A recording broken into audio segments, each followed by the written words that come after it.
the very first thing is a sincere interest in having those things. A sincere interest in growing and learning, the kind of growth and transformation that having a teacher and really investing yourself in a spiritual tradition, the kind of transformation that can happen. It's not always easy. Again, like any relationship, it's challenges. There's challenges. And if one doesn't have a conviction about the importance and why, it's too easy to lose heart or become afraid to be hurt. I think that's utmost importance. So having that willingness and sort of expressing it, feeling it, it's that opening yourself to that longing and allowing it to be a part of who you are that I think draws you to the teachers and teachings that you long for. Whereas if you're focused and your mind is more focused on desiring other things, you find yourself looking out for, talking about, and looking for the signals, the signs that will direct you in those other directions. So if your sort of ears are attuned to that kind of music, you pick it up wherever it is, through a book, through a conversation. You sort of put it out there to the universe. And then you start to find those opportunities. And of course, like anything, you may be just, you may find things that don't speak to you, that don't work for you. But it's not like you made a mistake when you experimented with a teaching or a teacher. In fact, what you did is clarify for yourself a little more fully what it is you're looking for, since you found something that didn't quite feel right to you.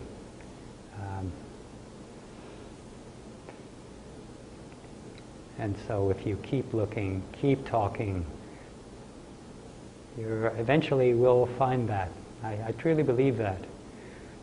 There's, of course, a saying that everyone's heard, that when the student is ready, the teacher will be there. It's very similar to what's in the Bible, right? Ask and you shall receive, knock and it shall be open. So that starts with an active looking, an expression of your longing, your sincerity. Yeah, I guess the other thing I can think of is, again, that to be clear that we're not looking to be comfortable, to be stroked, or for a way of hiding from learning and growing in a new identity, but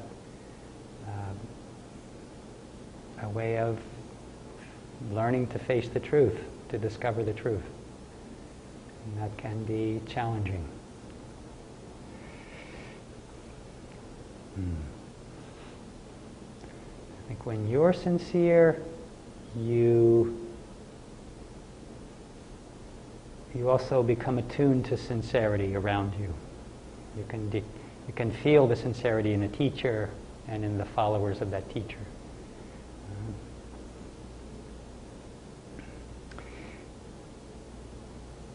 Fortunately, I think the sincere seeker can find teachings and teachers in many things. It may not be helpful to think that there's one guru out there for me and I need to find that one guru. In a way, many things can be gurus. It's beautiful to find a spiritual master and take a commitment to be a devotee or disciple of that teacher. But teachers also come in many forms. Even the master that one might seek might be teaching you through other people. Right? And that's what I saw many times myself. That even once I found my spiritual master, his teaching didn't always come directly from conversations with him, because that's impossible for that teacher to have individual conversations with so many people. It came from living in community. It came from interacting. It came from practicing the teachings. It came from the relationship with the other devotees. So in a way, that kind of sincere openness to learn, to seek, draws to you teachings from many sources. The other thing that this brings to mind when we talk about how do you find the spiritual tradition, I think the truth is ultimately there in every spiritual tradition. So you don't have to find just the one. But of course it's helpful to find a tradition in which you feel the trust, the clarity in yourself to commit yourself to spiritual practice.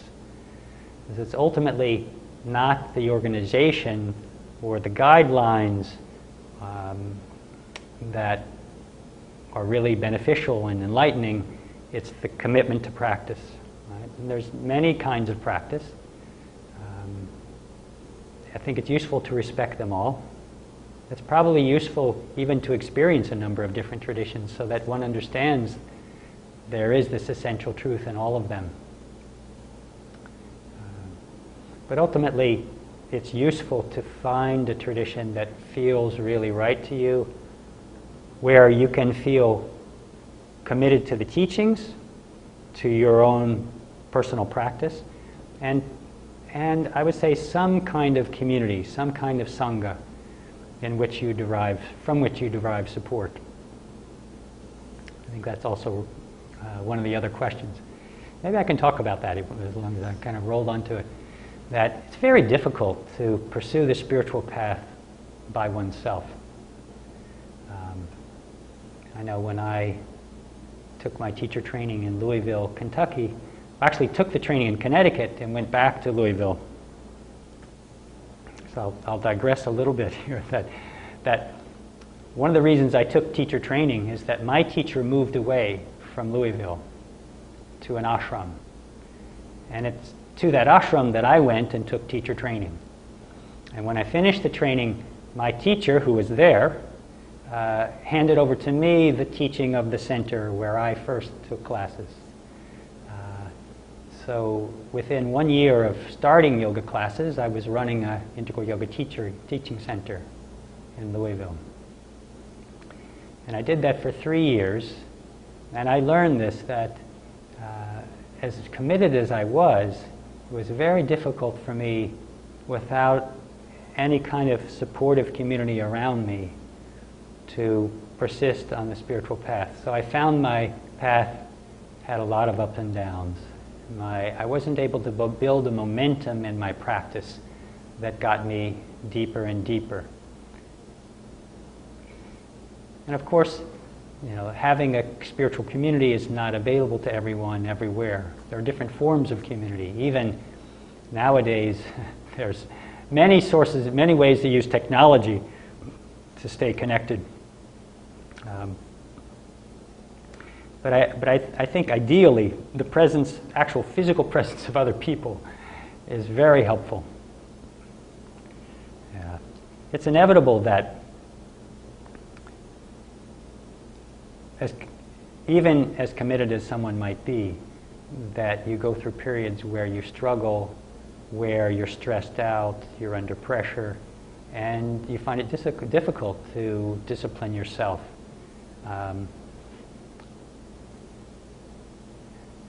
And you need the support of other people to help you keep your balance and not lose momentum.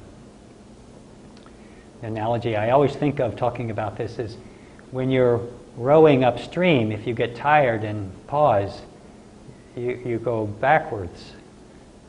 Whereas if you're rowing downstream, at least if there's some people moving with you in the direction that you want to go in, when you get tired, they can carry you. And you carry them when they're tired. So there is a beauty in having a sangha, a community. You teach each other, you remind each other that it's an essential part of the path. One of my friends once talked about the spiritual path by using the phrase, the great remembering. That he was saying that essentially the path is one of being reminded over and over and over again of a truth that you may have recognized, that you find difficult to live by all the time. And that's the beauty of a group of people. They remind each other over and over and over. By example, by speaking with each other, listening to each other, just being a presence.